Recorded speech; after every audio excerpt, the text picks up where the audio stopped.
dans la joie, quand le soleil monte sur le monde où ta présence abonde. Oh. Jésus, je te suivrai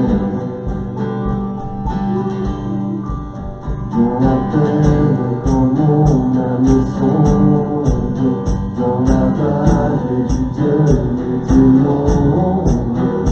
Oh. Jésus, je te suivrai, car tu m'en comprends.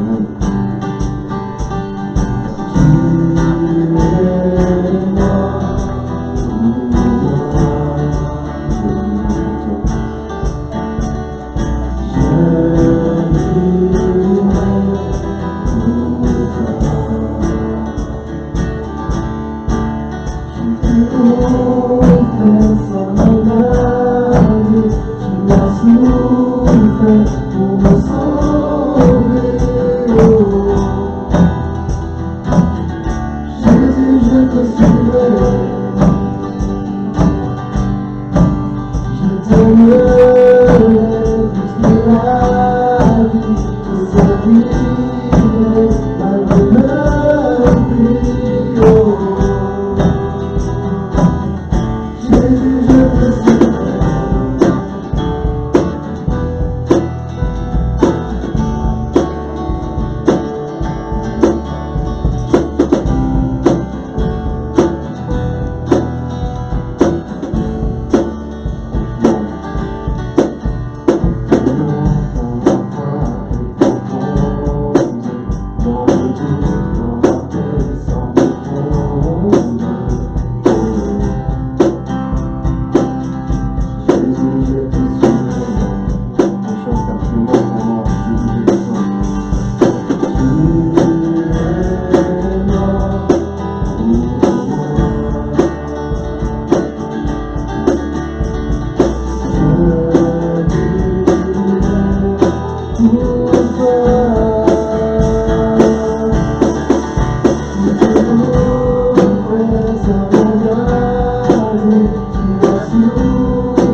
suis à toi, Abba Père, je suis à toi.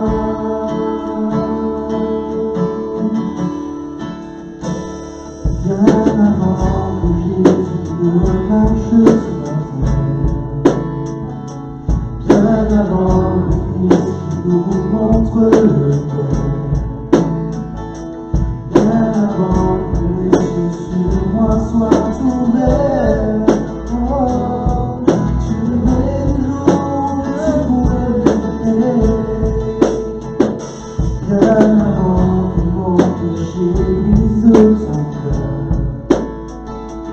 bien avant que son sang et la sueur, bien avant les coups de froid et la douleur, tu rêvais du jour où je pourrais t'aimer. Tu rêvais du jour où je pourrais t'aimer. Je suis à toi, Abba Père, je suis à toi, Abba Père, je suis à toi, Abba Père, je suis à toi, Abba Père, je suis émerveillé, saisi par l'immensité de ton amour pour moi. Abba Père, si grande est ta tendresse, et que les temps pouvaient que je viens plonger dans tes bras. Abba Père, je suis émerveillé, saisi par l'immensité de ton amour pour moi.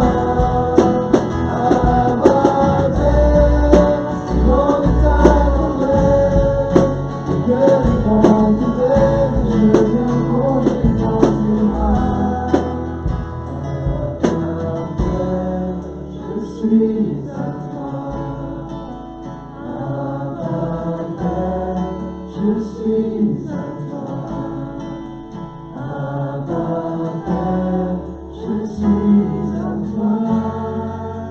Abba Père, je suis à toi.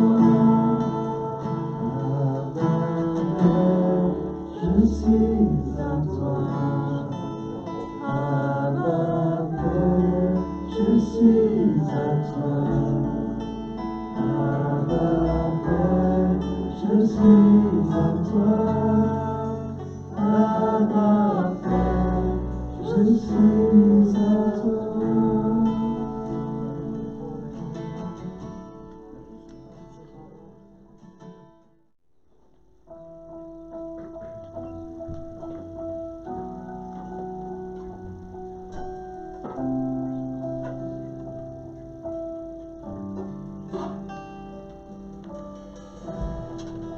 Celui qui fuit l'aveugle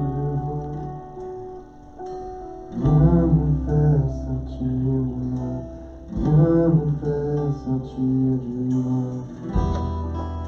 Celui qui rend délicieux l'éternel par son amour, l'éternel par son amour. Je crois en toi. Je crois en toi, tu veux que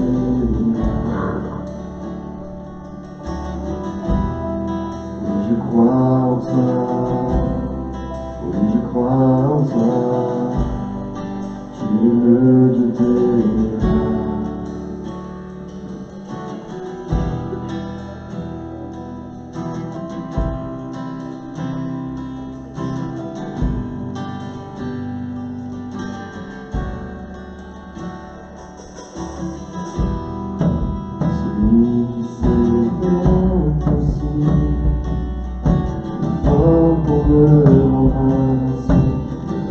pour me rendre ainsi,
Bonjour à ce que je n'ai pas pu saluer.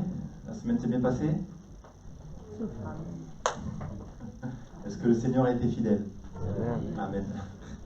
C'est vrai qu'il y a plein de choses qui nous agressent. Hein. On a le droit de dire que la semaine s'est mal passée. Mais on a le droit de dire aussi que le Seigneur nous a bénis pendant toute cette semaine. Et pendant cette semaine, de quoi vous vous êtes nourris? Je vais vous poser la question parce que je vais parler de la nourriture solide. Est-ce que vous avez fait attention à ce que vous avez mangé? Oui. Est-ce que vous avez choisi par rapport à vos objectifs? On n'a pas les mêmes objectifs. Hein. On est tous différents, le Seigneur nous a créés différents. Il y en a qui font attention à ce qu'ils mangent pour perdre du poids. Il y en a qui font attention à ce qu'ils mangent pour prendre du poids. Il y en a qui font attention à ce qu'ils mangent pour les analyses qu'ils vont faire. Hein. D'apparence, tout va bien, mais les analyses, il faut faire attention à ce qu'on mange. Il y en a qui mangent pour être plus intelligents. Hein. Quand on passe des examens, on fait attention à ce qu'on mange. On fait attention de quoi on se nourrit en se disant ça va faire travailler mon cerveau. Ceux qui veulent faire du bodybuilding, c'est ça, la gonflette, là. Ils mangent en fonction de ce qu'ils veulent pour leur corps. Chaque fois qu'on prend quelque chose, cette nourriture physique, hein, on la prend par rapport à un objectif qu'on a chacun. Merci Seigneur, parce qu'on est dans un pays où on n'a même pas la question à se poser. Est-ce que je mange pour me nourrir? Et Seigneur, que ta grâce vraiment soit sur tout ce monde où il y en a tellement qui manquent de nourriture. Et nous, voilà, des fois on fait un peu ce qu'on appelle la fine bouche par rapport à ce qu'on a. Et merci Seigneur qu'on puisse le faire, quoi. Et dans notre vie spirituelle, si je fais le pendant, de quoi je me nourris par rapport à mes objectifs? Donc, de quoi je nourris mon temps, de quoi je nourris mes pensées, dans quel but, dans quel objectif pour ma vie spirituelle. Donc, on en a parlé il y a un peu de temps, entre le lait et la nourriture solide, hein, pour quel objectif de ma vie spirituelle. Merci pour vos téléphones. Voilà. Et dans ma vie spirituelle, on a tous des objectifs. Le Seigneur, lui, il en a vraiment des clairs et un très clair dans sa parole de Dieu qu'on va voir ensemble, qu'on a eu aussi pendant ce temps de louange. Et aujourd'hui, qu'est-ce que je veux? Dans quel domaine je veux progresser au niveau spirituel? Il y en a certains qui vont vouloir avoir plus de sagesse. Il y en a certains qui vont vouloir être un exemple pour les autres. Il y en a certains qui vont vouloir parler plus de Jésus autour d'eux. Il y en a certains qui vont vouloir être dans la paix, avoir plus de connaissances théologiques. Il y en a certains qui vont vouloir moins dépendre de ce monde qui nous environne. Voilà, on a tous des objectifs et on se dit, Seigneur, voilà, tu vois, il faut que je prie plus, alors je vais essayer de pouvoir plus prier. Il y en a qui disent, il faut plus que je parle de toi. Voilà, on a des objectifs, tous qui sont différents. Et le seul objectif que nous devons avoir, et comme je vous dis souvent, hein, quand je prépare, moi, voilà, ça me rapproche encore plus du cœur de Dieu. Le seul objectif qu'on a à avoir dans nos vies, c'est de nous rapprocher de Jésus. On voit tout ce qui est autour de nous, hein. On voit toutes ces choses qui pourraient nous apeurer, on voit toutes ces choses qui pourraient nous effrayer. Et le Seigneur, il nous appelle. Et le seul objectif qu'on devrait avoir dans notre vie spirituelle, de quoi je me nourris, tout ce dont je dois me nourrir, c'est pour un seul objectif, me rapprocher de Jésus. Et on va le voir après aussi, mais se rapprocher de Jésus, ça nous rapproche les uns des autres. Parce que je reste dans l'intro. Et voilà, le Seigneur, il nous donne tellement de mets délicieux dans lesquels on peut piocher, on peut y aller, quoi. Il y a le Saint-Esprit qui nous guide, il y a sa parole, il y a tout ce qui est annoncé par les hommes de Dieu, il y a tout ce que le Seigneur nous donne, nous édifie les uns des autres. On a plein de choses que le Seigneur nous donne. Et moi, pour ma vie, souvent je me fais cette réflexion, Seigneur, qu'est-ce que j'ai fait de ce que tu m'as donné? Dimanche dernier, le Seigneur a été très clair dans ce qu'il nous a donné, dans ce qu'il nous a donné, oui, pour grandir, pour progresser. Qu'est-ce que j'en ai fait? Est-ce que toute la semaine j'ai prié en disant, Seigneur, j'attends dimanche pour que tu me bénisses, hein, j'ai besoin de ta parole, bénis-moi dimanche. Amen. Mais Que notre prière change aussi, Seigneur. Tu vois ce que j'ai entendu hier, tu vois ce que j'ai entendu dimanche dernier. Et Seigneur, je veux le mettre en application dans ma vie pour grandir, pour me rapprocher de toi, Seigneur. Ouais, nous devons goûter chaque instant la parole de Dieu. Et ça, c'est un défi de tous les jours. Hein. Il y en a certains parmi nous, ils sont attirés, ils aiment lire. Il y en a d'autres qui aiment moins lire. Il y en a d'autres qui sont attirés par d'autres choses qui passent devant leurs yeux. Mais nous devons, aujourd'hui, par rapport à tout ce que nous voyons dans le monde, par rapport à tout ce que nous vivons et par rapport à tout ce qui va arriver, on a besoin de se nourrir de la parole de Dieu. On a besoin de ce qui m'est donné le dimanche. J'ai besoin de le gratter, j'ai besoin de le méditer, j'ai besoin de le vérifier. C'est la parole qui nous le dit, hein, de vérifier si ce qu'on vous enseigne est la vérité. Et ça, c'est une responsabilité que l'on a chacun. Et on doit se nourrir de la parole de Dieu. C'est pas une option. C'est pas une option. C'est une réalité pour notre foi, pour notre vie. Comprendre que le Seigneur veut nous transformer. Est-ce que je suis bien dans l'état où je suis aujourd'hui, ou est-ce que je veux que le Seigneur me change, me transforme? Et le Seigneur, c'est pas un scoop, mais il veut me transformer, il veut vous transformer. Et il veut vous transformer à son image.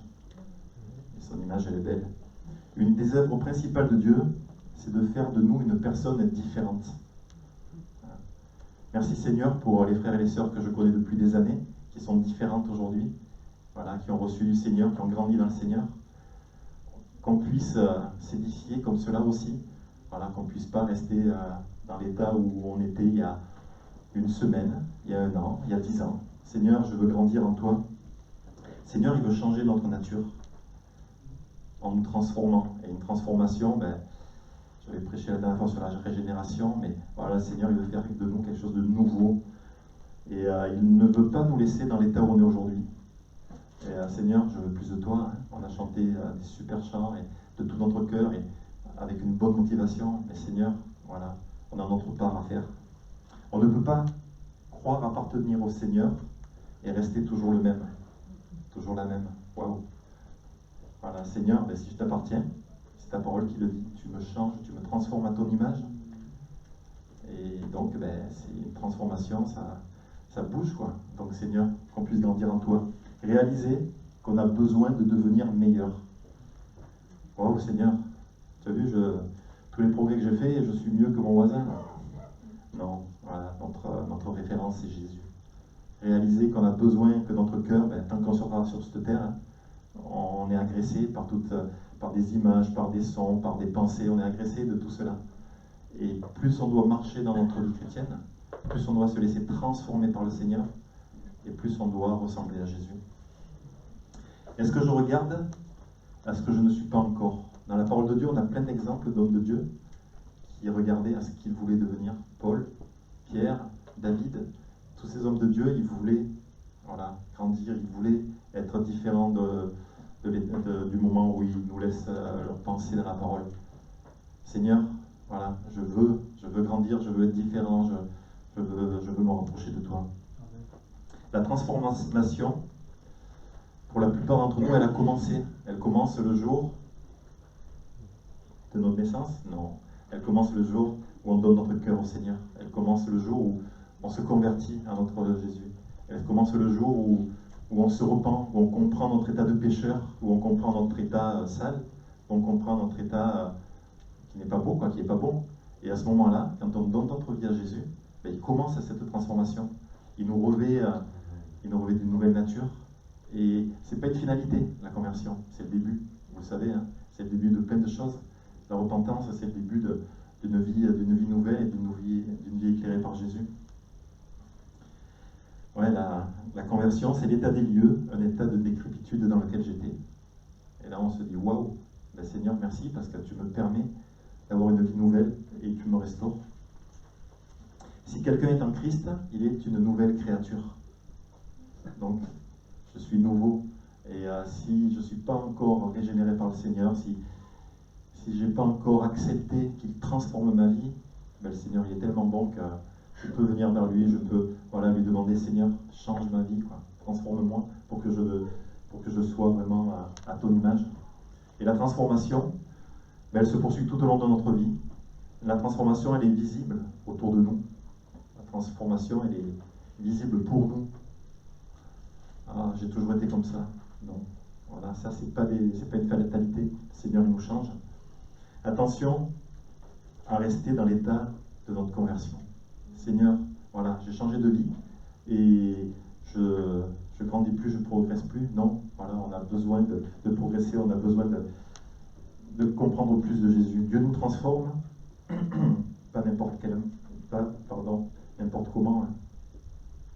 La transformation, elle se passe toujours de la même façon. Dieu nous transforme à l'image de son Fils, à l'image de Jésus. Waouh. C'est un bel objectif, hein.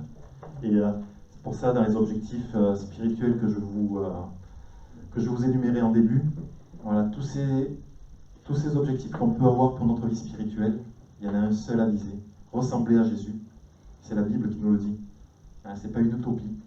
Même sur cette terre, voilà, Seigneur, je veux te ressembler. Je veux ressembler à Jésus. Et voilà, comme Paul, c'était son objectif. Et pour nos vies, on a besoin de ressembler à Jésus. Plus nous avançons, plus nous devons ressembler à Jésus, plus nous devons nous ressembler les uns les autres. Il y a du boulot, hein. Il y a du boulot, hein. Et merci Seigneur parce que tu nous aides là-dedans. Et voilà, hein. On est fils et filles du Dieu Tout-Puissant. On est fils et filles du Roi. Et quand on est fils et filles, ben, il y a des points communs.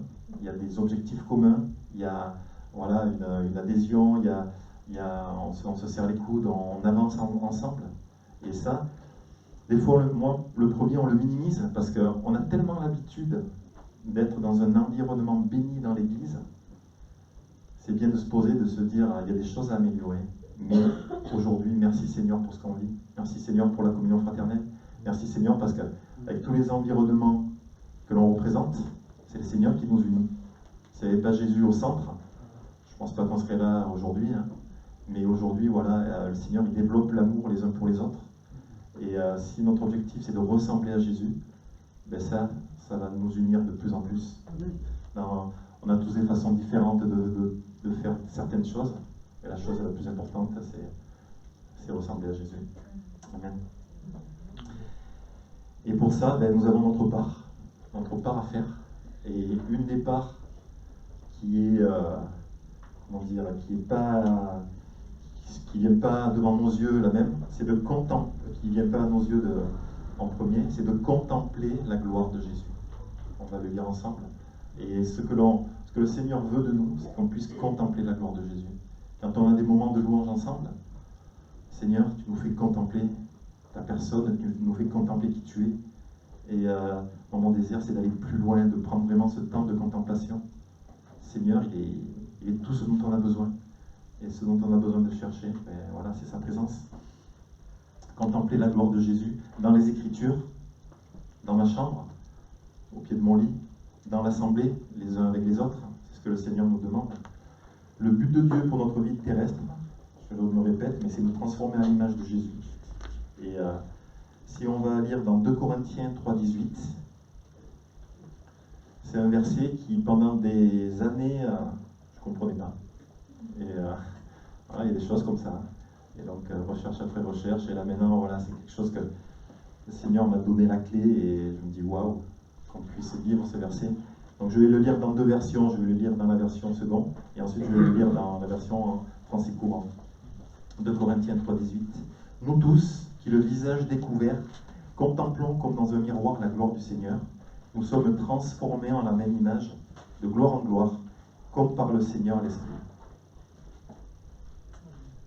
J'ai mis un moment à et je le laisse sur votre cœur, vraiment, je vous invite dans la semaine à méditer sur ce verset. 2 Corinthiens 3,18, méditez vraiment là-dessus. Et en français courant, notre visage, à nous tous, est sans voile, et la gloire du Seigneur se reflète sur nous, comme dans un miroir. Ainsi, nous sommes transformés pour être semblables au Seigneur, et nous passons d'une gloire à une gloire plus grande encore.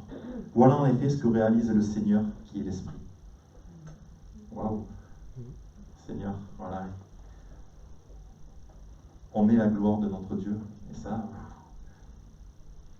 Quand j'expérimente l'intimité, quand j'expérimente l'amour, quand j'expérimente la justice, la puissance de Dieu, à travers le Saint-Esprit, tout cela me sert à une chose, à être transformé à l'image de Jésus. Dans l'Ancien Testament, il y avait Moïse. Moïse, il est monté sur le mont Sinaï pour rencontrer l'Éternel. Et quand il est redescendu, avec les tables de la loi gravées, il émanait la gloire de Dieu. Et le peuple d'Israël ne pouvait pas le regarder. Il leur a fait peur quand il est descendu. Tellement il avait un visage, ça c'est dans Exode, tellement il avait un visage qui émanait la gloire de Dieu. Et la seule façon pour que le peuple puisse regarder Moïse, c'était de mettre un voile. Parce que cette gloire, elle était trop forte pour ceux qui étaient en face. Ça, c'était dans l'Ancien Testament. Et il n'y a que Moïse, quand il allait dans la présence de Dieu, il enlevait son voile pour être face à face. Et il était plein de la gloire de Dieu. Et aujourd'hui, on a cette possibilité, nous. On n'a plus ce voile à avoir. En permanence, on est en contact avec notre Dieu et en permanence, on émane, on est la gloire de Dieu. Voilà, nos visages sont rayonnants de la gloire de Dieu. Spirituellement aussi, on émane la gloire de Dieu et ça, il faut en prendre conscience. Le Seigneur, il nous utilise à sa gloire. Et là, on se dit, waouh, Seigneur, il y a du boulot. Hein. Oui, mais le Seigneur, il travaille. Et voilà, qu'on ait conscience, qu'on puisse regarder Jésus et Seigneur, de plus en plus mes yeux qui soient attirés vers toi. Notre visage, à nous tous, est sans voile et la gloire du Seigneur se reflète sur nous, comme dans un miroir. Ainsi, nous sommes transformés pour être semblables au Seigneur et nous passons d'une gloire à une gloire plus grande encore. Voilà en effet ce que réalise le Seigneur qui est l'Esprit. Sur cette terre, la transformation, elle est progressive, elle est partielle. Il y a un jour où le Seigneur reviendra nous chercher, cette transformation, elle sera éternelle. Dans Jean 1, 3, 2, il nous est dit, bien-aimés, nous sommes maintenant enfants de Dieu, et ce que nous serons n'a pas encore été manifesté. Mais nous savons que lorsque cela sera manifesté, nous serons semblables à lui, parce que nous le verrons tel qu'il est. Waouh! Quelle promesse! Nous serons semblables à Jésus, avec des cœurs pas tortueux du tout, remplis d'amour, avec des cœurs remplis de compassion, avec une joie parfaite, avec une paix parfaite. Et c'est pas utopique de le dire, c'est une promesse de la parole de Dieu. Et je veux m'en parler encore ce matin. Nous serons semblables à notre Jésus. Merci Seigneur pour cette promesse. Dieu, il a de l'ambition pour nous. Est-ce que vous croyez que le Seigneur croit en vous? Oui, amen. Dieu, il a de l'ambition pour nous. Dieu, il veut se servir de nous. Il nous a créés à son image. Et ça, quand j'ai repréparé dans ces instants, je l'ai réalisé. Il nous a créés à son image. Combien de fois on se dévalorise? Combien de fois on voit toujours le verre à moitié plein, hein? À moitié vide, pardon. Combien on voit nos défauts, combien on voit ce qui ne va pas en nous. Le Seigneur, il nous a créés à son image. Et quand on est dans le Seigneur, voilà, je suis dans la volonté de mon Dieu. Et s'il m'a créé de cette façon, c'est pour se servir de moi. Dieu, dans Genèse 27, Dieu créa l'homme à son image. Il le créa à l'image de Dieu. Il créa l'homme et la femme. On a été créés pour communiquer, pour vivre en communion avec lui, pour aimer, pour refléter l'amour de Dieu, pour refléter la gloire de Dieu, pour refléter la sainteté de Dieu. On a été créés sans péché, dotés de sagesse, pour faire le bien. On a été créés avec un esprit, avec une intelligence, des émotions, une conscience, avec la capacité de choisir. Et ça, on a l'accepté, qu'on est une créature tellement merveilleuse. Il y a eu le péché qui est arrivé, qui a cassé tout cela. Et il y a eu Jésus qui est revenu sur cette terre, qui est venu sur cette terre, qui est venu pour qu'aujourd'hui je ne sois pas guidé par le péché et que je puisse être cette créature merveilleuse que le Seigneur a créée avec toutes ses caractéristiques. Dieu nous transforme à l'image de son Fils. Il nous a donné le Saint-Esprit. Et dès la création, l'Esprit se mouvait sur les eaux. Je ne vous apprends rien, hein, le Père, le Fils, le Saint-Esprit. Dès qu'on donne son cœur à Jésus, dès qu'on donne sa vie à Jésus, on est rempli de l'Esprit de Dieu. Et notre façon de voir, notre façon d'être est complètement différente. Et ne pas minimiser l'Esprit qui est en nous. Nous sommes le temple du Saint-Esprit. Nous sommes le temple du Saint-Esprit. Et le Seigneur, il se sert de ce temple pour émaner sa gloire. Voilà, notre Dieu, il a vraiment de l'ambition pour nous. On peut être en communion avec Dieu qu'avec le Saint-Esprit. On peut être en communion avec Jésus qu'avec le Saint-Esprit. Dieu le Père, le Fils et le Saint-Esprit. Et il ne faut pas qu'on focalise sur certaines choses. Il y en a parmi nous qui ne sont pas encore baptisés dans le Saint-Esprit, qui cherchent le baptême dans le Saint-Esprit. Mais le Saint-Esprit de Dieu est en vous, quoi. Le Saint-Esprit de Dieu est en nous. Dès qu'on donne notre vie à Jésus, c'est le Saint-Esprit qui est bien habité dans notre cœur. On a encore des étapes à franchir, mais voilà, waouh, merci Seigneur, parce que l'Esprit de Dieu est vivant dans chacun d'entre nous. Dieu a de l'ambition pour nous, Dieu m'utilise. Dieu fait briller la lumière dans nos cœurs. Si on pouvait se voir à travers les yeux de Dieu, Dieu fait briller la lumière de nos cœurs, Dieu émane sa gloire à travers nos visages, waouh, on se reconnaîtrait pas. Donc qu'on puisse réaliser combien Dieu veut se servir, combien Dieu a de l'ambition pour nous. Dans 2 Corinthiens 4,6, Paul nous dit en effet, le même Dieu qui un jour a ordonné que la lumière jaillisse des ténèbres, a illuminé nos cœurs, afin que nous puissions à notre tour refléter la lumière de la connaissance de Dieu et faire resplendir sur les autres la gloire divine qui rayonne sur le visage de Jésus-Christ. Quelle responsabilité! Quelle responsabilité, mais aussi quelle grâce et quel amour de Dieu de se servir de nous pour ce message merveilleux. Et nous portons, si on continue, nous portons ce trésor dans des vases de terre, afin que cette grande puissance soit attribuée à Dieu et non pas à nous. Wow. Et la suite du verset, c'est des choses qu'on n'aime pas trop lire. Hein. On se dit, Seigneur, tu es glorieux. Oui, Dieu est glorieux, mais dans ces choses, il est encore plus glorieux. Nous sommes pressés de toute manière, mais non réduits à l'extrémité. Nous sommes dans la détresse, mais non dans le désespoir. Persécutés, mais non abandonnés. Abattus, mais non perdus. Voilà, tant qu'on sera sur cette terre, il y a des choses qui n'iront pas dans le sens de notre nature humaine. Alors, Seigneur, délivre-nous de tous ces maux, délivre-nous de toutes ces choses qui sont autour de nous. Oui, le Seigneur peut nous en délivrer. Le Seigneur nous en délivre quand lui le décide. Il y a des moments où ce que veut le Seigneur, c'est que mes yeux ils s'en aillent de la chose de laquelle je focalise et qu'ils se tournent vers lui. Et que nos yeux se tournent vers Jésus, que nos yeux soient vers celui qui peut changer notre vie. Quand nous expérimentons la présence de Christ et son pouvoir dans notre vie, il n'y a pas de trouble, il n'y a pas de maladie, il n'y a pas de tragédie qui peut m'enlever la gloire de Dieu dans ma vie, qui peut m'enlever ce que le Seigneur a produit comme fruit. Le Seigneur, il ne nous demande pas de rechercher la santé physique. Le Seigneur ne nous demande pas de rechercher la santé financière. Le Seigneur ne nous demande pas de rechercher une gloire quelconque. Le Seigneur nous demande de nous rapprocher de lui, de nous rapprocher de Jésus. Tout le reste, il nous le donne. Il nous le donne. Des fois, on a à le prendre. Des fois, il nous le donne simplement. Et ça, c'est les mystères de notre Dieu. Pourquoi un, il va le donner de suite? Pourquoi un autre, il va le faire attendre? Lui seul connaît et tout concourt au bien de ceux qui aiment Dieu. Voilà. Donc moi, que je m'attelle à aimer Dieu, que je m'attelle à aimer mon Dieu, et lui me donnera tout ce dont j'ai besoin en son temps. Quand les éléments extérieurs sont durs, quand les ressources humaines elles sont épuisées, qu'est-ce qu'on fait? Moi, c'est vrai que je peux dire que dans ma vie, jusqu'à il y a 2-3 ans de ça, je m'appuyais sur Dieu, mais je m'appuyais aussi sur mes capacités humaines. Et quand on passe des fois par des moments où le Seigneur, il fait que notre corps lâche un peu, on se dit, Seigneur, c'est ça que voilà, c'était moi qui le faisais. Et maintenant, le Seigneur il dit, non, c'est plus toi, c'est moi. Voilà, et on a besoin des fois de passer par des moments où, waouh, et là on s'aperçoit que c'est le Seigneur qui se glorifie en lui, quoi. Et on a besoin d'être obéissant, on a besoin d'accepter certaines choses, on a besoin d'avoir ce discernement pour prier selon le cœur de Dieu.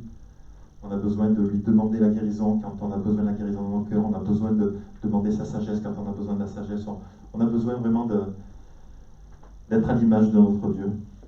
Les ressources de Dieu, elles sont accordées pour développer ma foi, mon espérance, ma force en Dieu. Voilà, j'ai besoin de développer ma foi, j'ai besoin de développer mon espérance, j'ai besoin de développer ma force en lui. En Hébreux 13,5, on a cette promesse aussi qui est merveilleuse. Je ne te délaisserai point et je ne t'abandonnerai point. Et où que vous soyez aujourd'hui, quoi que vous viviez, c'est une promesse de Dieu qui est réelle dans chacune de vos vies. Je ne te délaisserai point, je ne t'abandonnerai point. Dieu n'abandonne jamais ses enfants.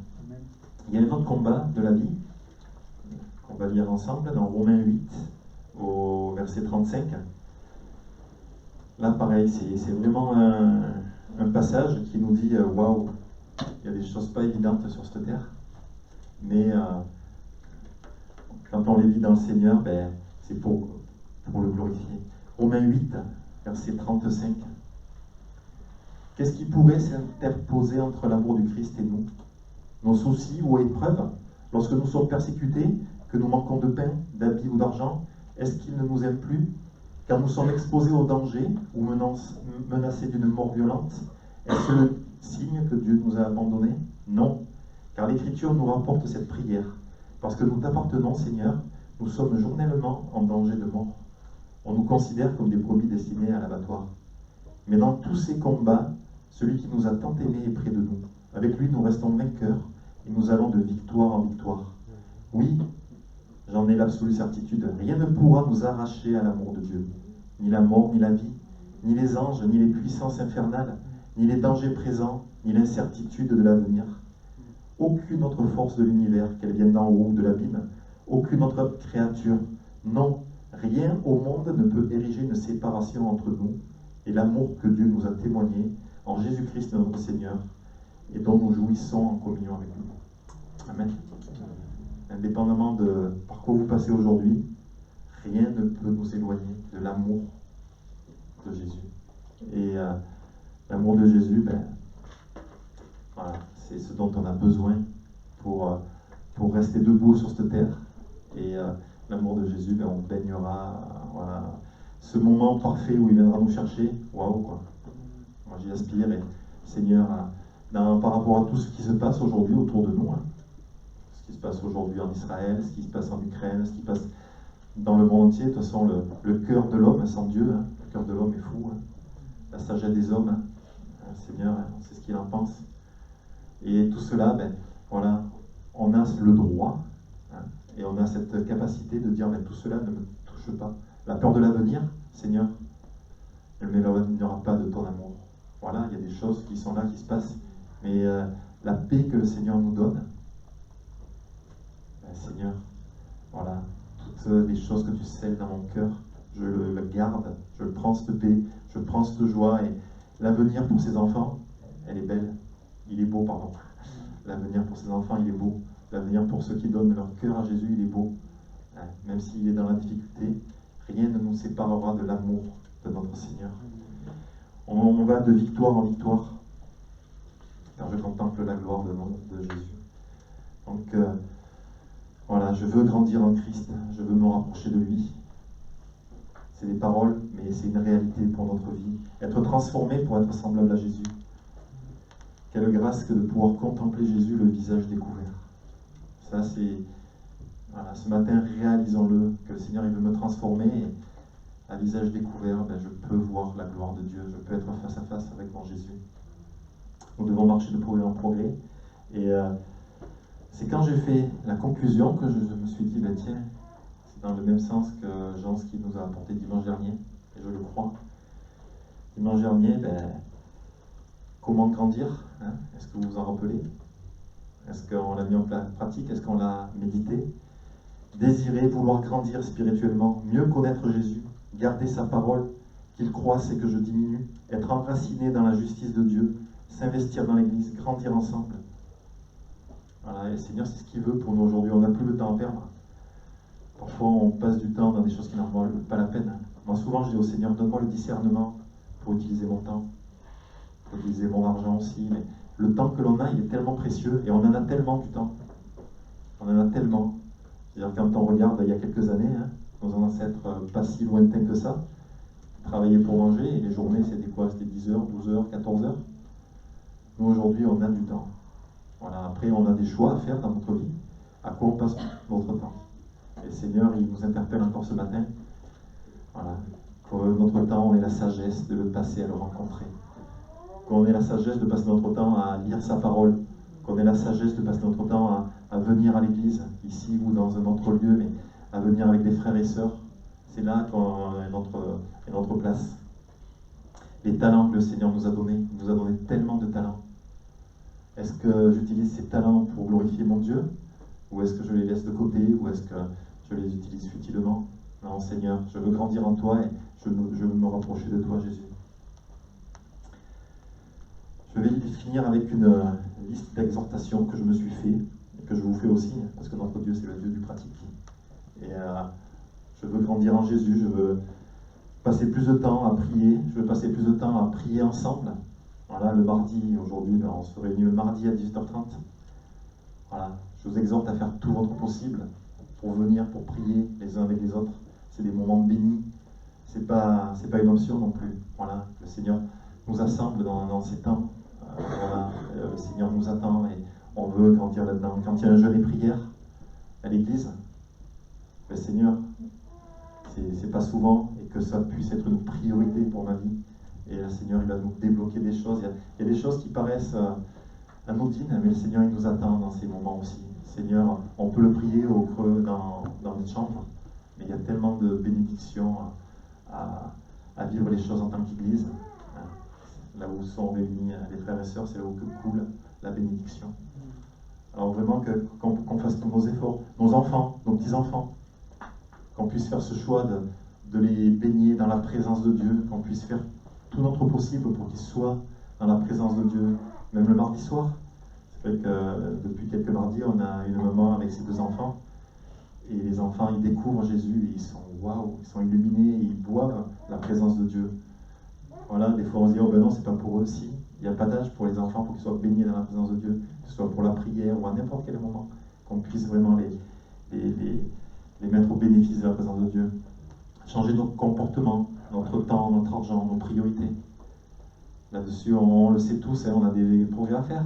Notre Dieu, c'est pas un Dieu accusateur. Notre Dieu, c'est un Dieu de bénédiction qui veut nous transformer à son image. Donc si des fois il met le doigt, Seigneur, je veux le prendre en compte, le méditer, voilà, et voilà, comment j'utilise mon temps, comment j'utilise mon argent, comment j'utilise les talents que le Dieu m'a donnés. Être à l'écoute, obéissant aux sollicitations de Dieu par l'intermédiaire de sa parole, par l'intermédiaire du pasteur, par l'intermédiaire des frères et sœurs qui sont autour de moi, tout dans la sagesse, oui, mais chaque fois ne pas dire dans les sollicitations qui me sont demandées, non. Dire, ouais, j'écoute, je vais mettre ça devant le Seigneur et je te répondrai. Et des fois, on veut aller plus vite que la musique. Je ne sais pas si vous connaissez cette expression. Le Seigneur, des fois, il nous attend dans des petits détails. Celui qui est fidèle dans les moindres choses, le sera aussi dans les grandes. Donc, le Seigneur, des fois, il nous attend, il nous donne des choses. Et que je sois à l'écoute de ce qu'il me demande. Rechercher la gloire de Dieu avant tout. Abandonner nos objectifs humains et passer à ces objectifs divins dont on a tellement besoin. Adhérer aux objectifs de Dieu, il veut le meilleur pour moi et pour toi, chacun d'entre nous. On va finir en reprenant juste 2 Corinthiens 3, 18. Et c'est vraiment réaliser ce verset, réalisez-le, méditez-le, que vraiment il puisse nourrir votre vie, comme maintenant moi il nourrit la mienne. Notre visage à nous tous est sans voile et la gloire du Seigneur se reflète sur nous comme dans un miroir. Ainsi nous sommes transformés pour être semblables au Seigneur et nous passons d'une gloire à une gloire plus grande encore. Voilà en effet ce que réalise le Seigneur qui est l'Esprit. Amen. Seigneur, qu'on puisse vraiment te rechercher de plus en plus. Ouais, Seigneur, vraiment que tu puisses bénir chacun d'entre nous. Tu le fais, Seigneur, tu parles à chacun de nos cœurs, tu vois les difficultés qu'il peut y avoir au milieu de nous, tu vois ces difficultés physiques, ces difficultés financières, ces difficultés face à l'avenir. Tu vois toutes les préoccupations que l'on peut avoir, tu vois toutes ces agressions que l'on peut subir de droite, de gauche, avec toutes ces choses qui se passent. Mais mon roi, tu es fidèle, tu es juste, Seigneur, et rien ne peut nous atteindre parce que nous sommes en toi. Tu vois combien je veux aussi pour mes frères et sœurs, qu'on puisse refléter ta gloire, qu'on puisse réaliser on n'a pas besoin d'intermédiaire et qu'on peut avoir vraiment toi qui nourris nos vies, Seigneur. Alors vraiment, merci pour ton Esprit Saint, merci pour Jésus, merci pour qui tu es, mon Dieu. Merci parce que tu nous nourris et tu nous attires à toi. Alors, nous voulons, Seigneur, dépendre de toi. Nous voulons, Seigneur, être transformés par toi. Nous voulons que nos yeux soient attirés vers toi, Seigneur. Alors, merci pour ta bénédiction et merci pour toutes les choses que tu veux porter à notre place, Père. Amen.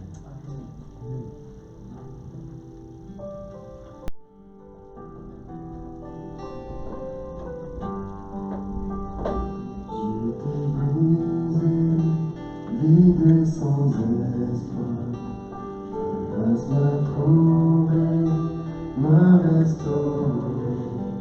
Je n'ai rien à moi, mais tel que je suis, tu me libères,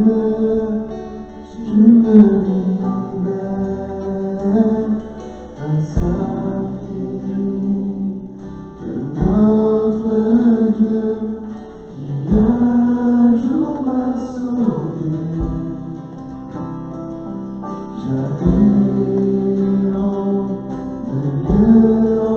lieu, quand tu m'as retrouvé, et maintenant je vois l'amour, la grâce dans tes yeux, donnant ta vie pour moi. De la mort à la vie.